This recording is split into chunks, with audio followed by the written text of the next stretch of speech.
नमस्कार। मैं हरिश्चंद्रा गिरी सुहानी ज्योतिष आपके अपने YouTube चैनल पर आप सभी का हार्दिक स्वागत करता हूं। जब एक व्यक्ति पूरे विश्वास से ओतप्रोत होकर यह कहता है कि पूरी दुनिया उसकी मुट्ठी में है, तो शायद हम यह विश्वास नहीं होता। पर बात समझने की है। इंसान के पास अपार संभावनाएं हैं, असीमित शक्तियां हैं, पर क्या हम उसे पहचान पाते हैं? नहीं पहचान पाते। और जब पहचान ही नहीं पाते तो उस असीम शक्तियों का उपयोग कैसे कर पाएंगे? और जब उपयोग ही नहीं करेंगे तब उसका लाभ कैसे उठा पाएंगे? आज मैं आपके पास जो असीम शक्तियां हैं, उन शक्तियों से आपको रूबरू कराने आया हूं। आप पूरी वीडियो को देखेंगे तभी अपने अंदर की शक्ति को पहचान सकेंगे। तो आइए टॉपिक पर आते हैं। इससे पूर्व आप अगर मेरे चैनल पर नए हैं तो चैनल को अवश्य सब्सक्राइब कर दें, बेल आइकन को दबा दें ताकि हर वीडियो आपके सम्मुख सर्वप्रथम पहुंच सके। बंधुओं, आप अपने शक्ति को पहचानें, उसे उद्घाटित करें, उस शक्ति का उपयोग करें और उस उपयोग से अपने जीवन को चमकाएं, उसका लाभ उठाएं। मित्रों, क्या आप जानते हैं कि आपके पास कितनी शक्ति है? शायद आप नहीं जानते, क्योंकि आप तो थोड़े ही परेशानी में, थोड़े ही मुश्किलों में, थोड़ी सी विषम परिस्थितियों में जब पड़ जाते हो तो आप अपने आप को बुझा बुझा सा महसूस करने लगते हो। आपके आस टूट जाते हैं। अपने दिक्कतों का आप रोने लगते हैं। आपके मन में चिंता हावी हो जाते हैं। आप टूट से जाते हैं। और कुछ ऐसे भी हैं जो डिप्रेशन में चले जाते हैं। और आज हर मनुष्य लगभग अपने भीतर से बेबस, लाचार, असहाय और असमर्थ सा महसूस करता है। पर हमारा वैदिक ज्ञान एवं हमारा आज का विज्ञान ऐसा नहीं कहता। वास्तविकता तो कुछ अलग है। काश आप इसे पहचान पाते। आपके पास शक्ति है, असीमित शक्ति है, पर शक्ति की पहचान नहीं है। बिना पहचान के कैसे उद्घाटित कर सकेंगे और इसका लाभ कैसे उठा सकेंगे? आपको तो अपनी समस्याएं ही दिखती है, परेशानी ही दिखती है, पर थोड़ा दृष्टि बदले, समाधान भी दिखेगा। आपके भीतर ही समाधान है। अपनी दृष्टि उस पर ले जाए, समाधान मिल जाएगा। भीतर में शक्तियां अपार हैं। आवश्यकता है उसे पहचानने की। अब आइए मैं शक्ति की बात करता हूं कि हम सबके अंदर कौन सा शक्ति विद्यमान है। हमारे पास शक्ति है जो दिखती है। हमारे शरीर की शक्ति, हमारे वचनों की शक्ति, हमारे मन की शक्ति एवं हमारी आत्मा की शक्ति। बंधुओं, शरीर के शक्ति को तो हम सब पहचानते हैं। वचनों की शक्ति को भी कुछ लोग जानते हैं, पर मन की शक्ति को बहुत कम लोग जानते हैं। और आत्मा की शक्ति को तो एकाध ही लोग जान पाते हैं। बंधुओं, शरीर की शक्ति से अनंत गुनी बड़ी शक्ति है वचनों की शक्ति।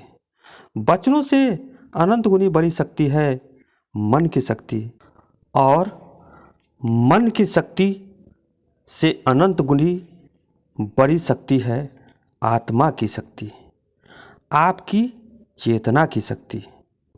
बंधुओं, जब आप अपने शरीर को कमज़ोर कहेंगे, कमज़ोर है, बार बार कमज़ोर कहेंगे, तो वह कमज़ोर नहीं भी होगा तब भी आप कमज़ोरी महसूस करेंगे। अपने आप को नॉर्मल से एबनॉर्मल हो जाएंगे। आप अपने आप को स्वस्थ से बीमार बना लेंगे।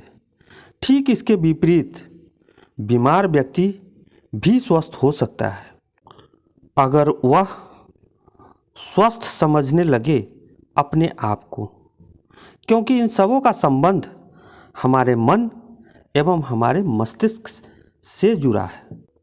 बंधुओं, इसे विज्ञान की भाषा से समझते हैं। एक वैज्ञानिक ब्रूस लिम्पटन थे।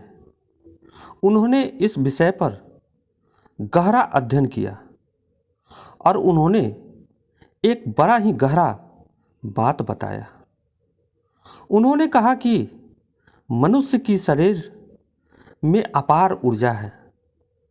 हमारे अंदर ऊर्जा का एक बड़ा स्रोत है। उन्होंने बताया कि हम मनुष्य के शरीर में 50 ट्रिलियन कोशिका यानी सेल्स होते हैं, और हर सेकंड में लाखों सेल्स मरते हैं और लाखों सेल्स जिंदा होते हैं। और इन सेल्स में नेगेटिव एंड पॉजिटिव दोनों तरह की कोशिका पाए जाते हैं, और इनमें इलेक्ट्रिक है यानी विद्युत है, और विद्युत माइनस प्लस दोनों है, और हर कोशिका में 1.4 वोल्ट इलेक्ट्रिक है। इस प्रकार से 50 ट्रिलियन सेल्स में लगभग 70 ट्रिलियन वोल्ट की विद्युत क्षमता हमारे भीतर मौजूद है। एक मनुष्य के अंदर चौंकिए मत, यह सच है और इसे विज्ञान साबित कर चुका है। हमारे अंदर ऊर्जा का असीमित क्षमता है। हम चलते हुए एक बड़े ट्रांसफार्मर हैं। हमारे भीतर इतना ऊर्जा है, पर उस ऊर्जा की अनुभूति हमें नहीं होती, और हम उतनी बड़ी ऊर्जा का उपयोग भी नहीं कर पा रहे हैं। बंधुओं, हमारी यह ऊर्जा जब विखंडित रहती है तो उपयोग में नहीं आती, पर जब हम इसे अपने मन से एकीकृत करते हैं तो यह ऊर्जा प्रभावी हो जाती है। और सेल्स स्वतंत्र भी है और ग्रुप में भी है। जब सेल्स स्वतंत्र रहती है तो कोई काम की नहीं होती, पर जब ग्रुप में होती है यानी सामुदायिक होती है तो यह बड़े काम की होती है, बड़े ही प्रभावी होती है। ब्रूस लिम्पटन ने कहा कि हम इन सेल्स को जगाकर इसे एकीकृत कर कुछ भी कर सकते हैं, और इसके लिए हमें मन को जगाना पड़ेगा। मन को सकारात्मक दिशा देनी होगी। बंधुओं, हमारे 50 ट्रिलियन सेल्स से हमारे दिमाग से कंट्रोल्ड है, और माइंड हमारा सेल्स को जैसा कमांड देता है, सेल्स उसी तरह का बिहेव करती है। अगर माइंड पॉजिटिव कमांड दिया तो ये सारे 50 ट्रिलियन सेल्स सक्रिय होकर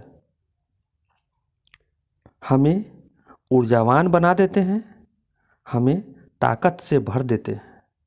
और अगर माइंड नेगेटिव कमांड देगा तो ये 50 ट्रिलियन सेल्स नेगेटिव हो जाएंगे, और जब सेल्स नेगेटिव होंगे तो यह सारे सेल्स को मार देंगे और साथ साथ हमारे दिमाग को भी मार देंगे।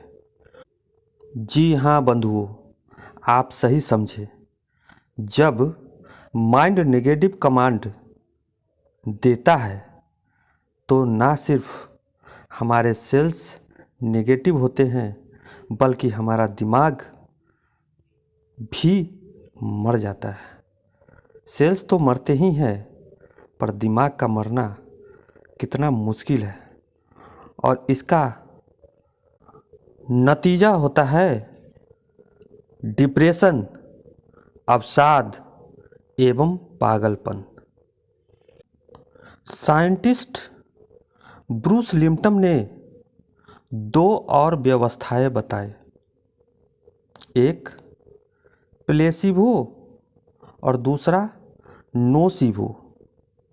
ये दोनों हमारे सोच का अंजाम है। प्लेसिबो में हम बीमार नहीं होते, पर हम बीमार हैं ऐसा महसूस करते हैं।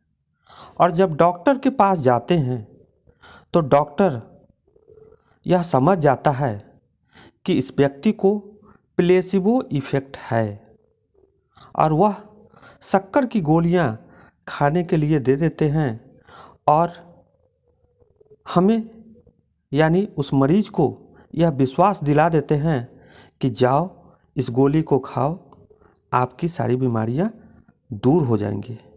और हम उन बातों पर विश्वास कर लेते हैं और यही विश्वास हमें प्लेसिबो इफेक्ट के बारे में बताता है। और नोसिबो का संबंध नेगेटिविटी से है, यानी हमारे मन में किसी नकारात्मकता का इतना चरम आवेग उत्पन्न हो जाए जिससे हमारे शरीर में जहर फैल जाता है और वह नेगेटिविटी का चरम सीमा जहर बनकर उसे मार देता है। जैसे किसी व्यक्ति को सांप ने काट लिया, सांप भले ही विष न दिया हो, पर वह व्यक्ति अपने आप को यह समझता है कि अब सांप ने काट लिया है, अब हमें मर जाना है। और इस नेगेटिविटी को वह इतना पाल लेता है कि वह सचमुच मर जाता है और इसे ही नोसिबो इफेक्ट कहते हैं। बंधुओं, इन बातों से स्पष्ट है कि हमारे शरीर पर सकारात्मक और नकारात्मक दोनों प्रकार के प्रभाव पड़ते हैं और हम अपने शरीर को जिस तरह का कमांड देते हैं अपने दिमाग से, उस प्रकार का नेगेटिव या पॉजिटिव स्थिति उत्पन्न होती है। बंधुओं, हमारा दिमाग अगर नेगेटिव कमांड देगा तो हम कभी स्वस्थ नहीं रहेंगे, और यदि हमारा कमांड सकारात्मक विचारों से संबंध बनाएगा तो हम अवश्य अस्वस्थ होने के बाद भी अस्वस्थता होने का अनुभव नहीं कर पाएंगे और जल्द ही स्वस्थ हो जाएंगे। उपाय, अब बात करते हैं उपाय पर। चूँकि वीडियो बड़ा हो जाएगा, मैंने सिर्फ शरीर से संबंधित ही बात किया है। अभी विचार, मन और आत्मा पर बात करना बाकी है, पर इसे नेक्स्ट वीडियो में पूरा करेंगे। तब तक के लिए उपाय है ऑटो सजेशन, यानी खुद से खुद को सजेस्ट करना। इसे पावर ऑफ सबकॉन्शियस माइंड के नाम से भी जाना जाता है। इसमें बार बार ध्यान में बैठकर अपने आप को सकारात्मक विचारों में लाकर अपने आप को कमांड देना है। जैसे अगर बीमार हैं तो विचार उत्पन्न करे, मैं स्वस्थ हूँ, मैं स्वस्थ हूँ, मैं स्वस्थ हूँ, मैं स्वस्थ हूँ। अगर डर लग रहा है तो यह सकारात्मक विचार उत्पन्न करे कि मैं निडर हूँ, मैं निडर हूँ, मैं निडर हूँ, मैं निडर हूँ। यह प्रक्रिया सुबह शाम हमेशा दिमाग में चलती रहनी चाहिए। तो मित्रों, इस प्रकार से आप उपाय करें और इस विषय पर मैं पुनः अगले वीडियो में आपसे मिलूँगा। वीडियो को लाइक एंड सब्सक्राइब करना न भूलेंगे। मिलते हैं अगले वीडियो में। खुश रहिए, मस्त रहिए। नमस्कार।